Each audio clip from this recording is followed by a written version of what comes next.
Hello there, and welcome to the first episode of the Voice Over Philippines.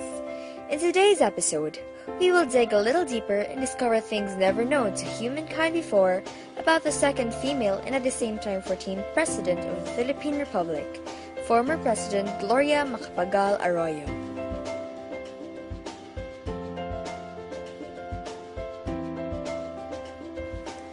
Well, in case you've never heard about her, which is quite impossible with all the controversies she had caused, here's a little overview.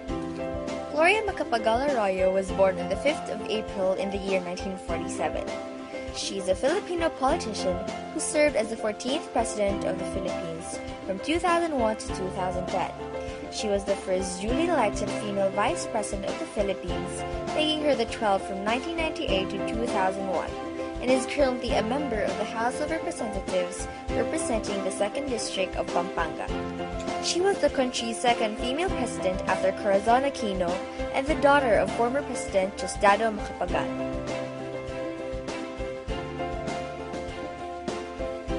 Gloria Macapagal Arroyo, President of the Republic of the Philippines from 2001 to 2009, holds many records. Elected as senator during her first try in politics in 1992, she was re-elected senator in 1995 with nearly 16 million votes, the highest number of votes in Philippine history at that time. She was elected Vice President of the Philippines in 1998 with almost 13 million votes, the largest mandate in the history of presidential or vice presidential elections. She was sworn in as the 14th President of the Philippines on January 20, 2001 by Chief Justice Hilario Davida Jr. after the Supreme Court unanimously declared the position of President vacant. The second woman to be swept into the presidency by a peaceful people power revolution, or EDSA II. She is the first person to hold elective office in the country after finishing her term as president, having won with an overwhelming majority as representative of the 2nd District of Pampanga in 2010, a position held previously by her father Diosdado and her son Mikey. Gloria upheld the high academic standards of her parents, graduating valedictorian of her high school class in Assumption Convent. She was consistently on the dean's list during her 2-year college stint at Georgetown University in Washington, D.C. Her former U.S. President Bill Clinton became her classmate. She graduated magna cum laude from Assumption College with a Bachelor of Science in Commerce. She later earned a Master of Arts degree in Economics from the Ateneo de Manila University and a Master's degree and PhD in Economics from the University of the Philippines. President Gloria Macapagal Arroyo began her professional career as a teacher at Assumption College. She later became assistant professor at the Ateneo de Manila University and senior lecturer at the UP School of Economics. Macapagal Arroyo entered government service as an assistant secretary of the Department of Trade and Industry during the Aquino administration in 1987. She also became executive director of the Garments and Textile Export Board, steering the garments industry to become the top net dollar earner for the country, and rose to the rank of Undersecretary of Trade and Industry. During her tenure in the Senate, she authored 55 laws on economic and social reform and was named Outstanding Senator several times.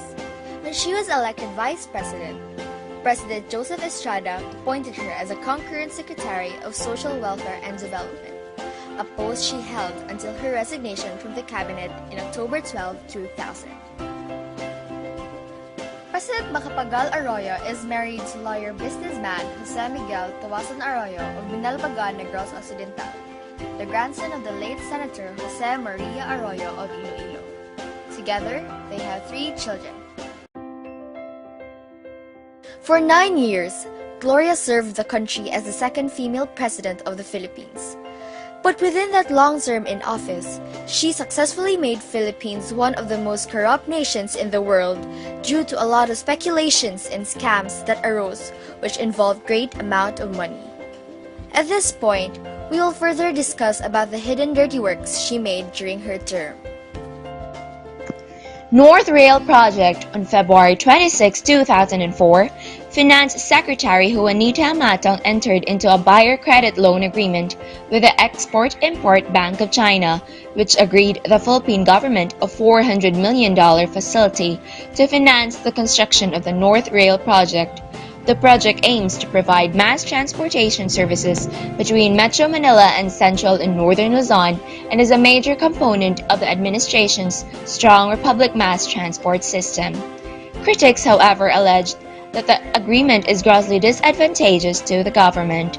The total cost of $503 million for a 32.2-kilometer length of rail line, they pointed out, meant that the average cost of the project is nearly $16 million or 900 million pesos per kilometer, exclusive of the cost for clearing relocation, resettlement of informal dwellers occupying the railroad right-of-way.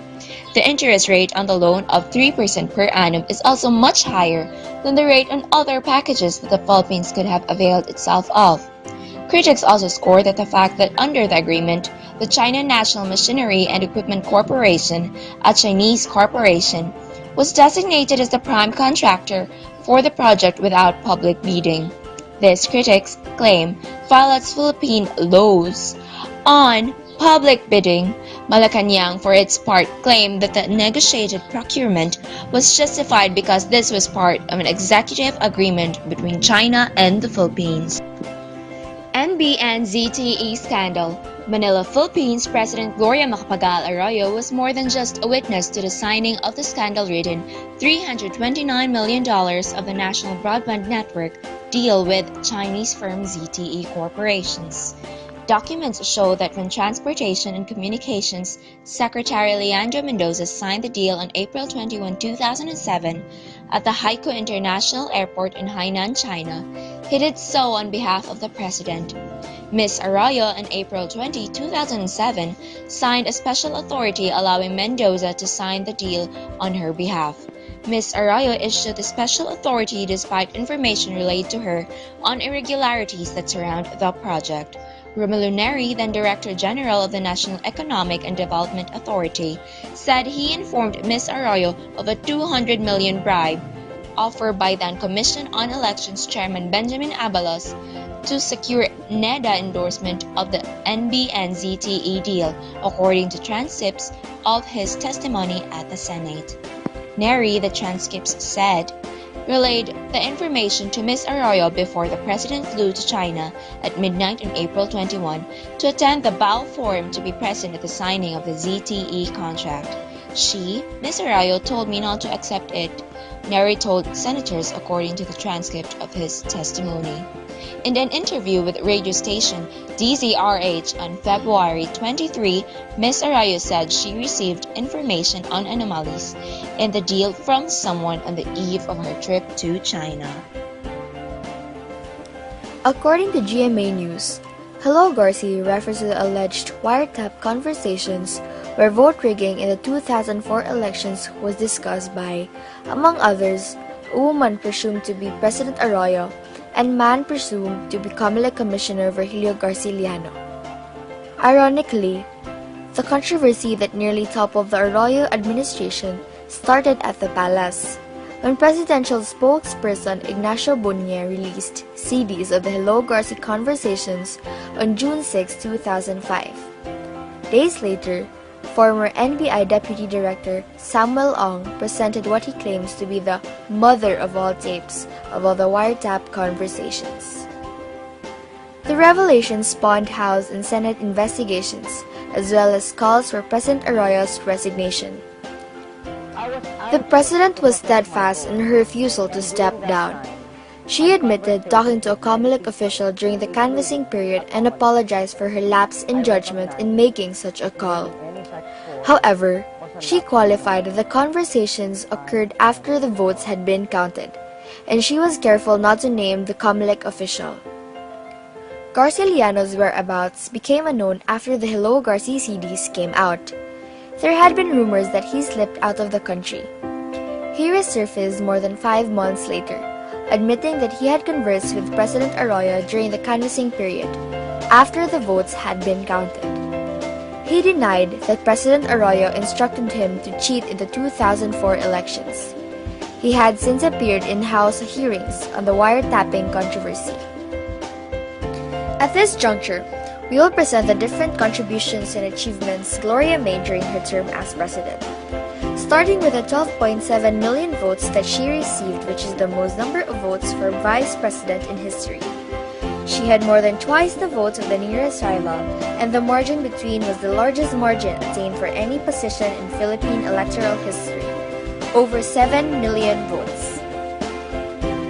Last March 3, 2010, Nika Corsino of GMA Network released an article about Gloria's achievements entitled Arroyo Trumpets Accomplishments in Past 9 Years. President Gloria Macapagal Arroyo boasted of her administration's accomplishments in the past 9 years, claiming that economic growth is making positive impact on the lives of real people. The president took pride in stable consumer prices, which she claimed